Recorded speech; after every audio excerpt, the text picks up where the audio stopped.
My name is John Fellows. I'm a graphic designer, illustrator, and artist living in Crested Butte, Colorado.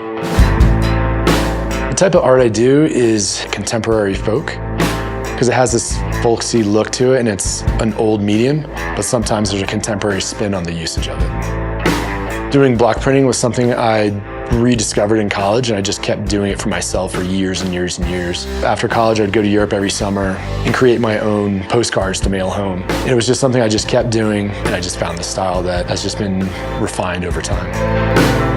My favorite thing to do in the outdoors, I think, would be skiing. Any chance we get, especially in the winter, is just running up to the mountain and skiing as much as we can. Summertime, it's the same but opposite. It's just running to the mountain and hiking as much as we can. Just basically trying to get away from being inside the studio and just spending time outside. Today, Hydro Flask has asked me to translate my artwork to drawing on bottles. It's a celebration of what we all love: water, mountains, trees, forests, pretty much everything. I was an Army brat, and one of the places we were stationed was in Germany. And we drove around Europe, always camping. The outdoors were always there. Then just as I grew up, it still always stayed with me, wanting to be out in the woods and being near water and rivers. Then eventually making the move to out west Colorado, when you have big mountains, it's like you can just get deeper. You can get out of cell service really quick. You know, you stop checking your phone. All of a sudden, ideas could pop in your head. It really does inspire me to want to make something.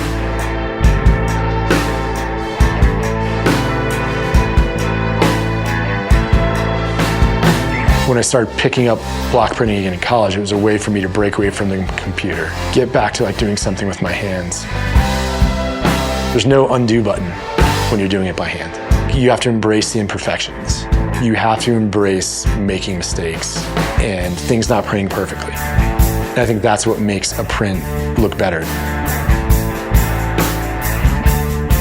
In my work, I use a lot of found paper and old vintage maps because it adds a certain depth to the piece. It's not just a print on white paper. It's adding another layer of a story to it. So it could be mountain ranges printed on an old map of the Alps. And that gives the piece a very old, hands-on aesthetic. It doesn't look like it was brand new. It could have been created decades ago. And I think some of the best things about these found materials are they have been used, they've been aged, they've sat in the sun, they're stained with salt water and mildew, are torn. People have circled their camps on them, have drawn their hiking paths on where they've gone, they've written notes about where they've seen herds of elk. And I think including that into some of the works just really adds some incredible depth to a piece. That thing has had a life before, and it's been given a new life in this piece of art. To create something that looks really good in just black and white is really hard. Black and white with a pop of red or something just looks so nice. Somebody telling me it's their first piece of art they've ever bought. They've never really been into art or anything, except they all of a sudden saw this one piece and it's changed their mind about things. It's just pretty amazing.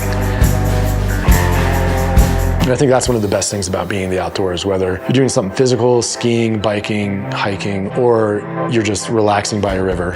It's just the whole experience of being in the moment.